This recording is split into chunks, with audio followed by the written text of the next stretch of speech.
сдохнуть. Меня просто ждут. Проживаем мы в Акмечете уже 12-й год. Улица названа в честь героя Второй мировой войны. Вот. И, ну, что еще? Охадарл.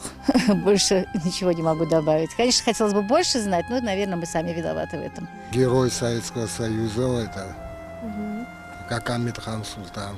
О нем много чего написано, но, как бы сказать, история об этом умалчивает, не говорят об этом. И нашей молодежи об этом и неизвестно. Пока я сам не начал интересоваться, я и не знал, кто он такой.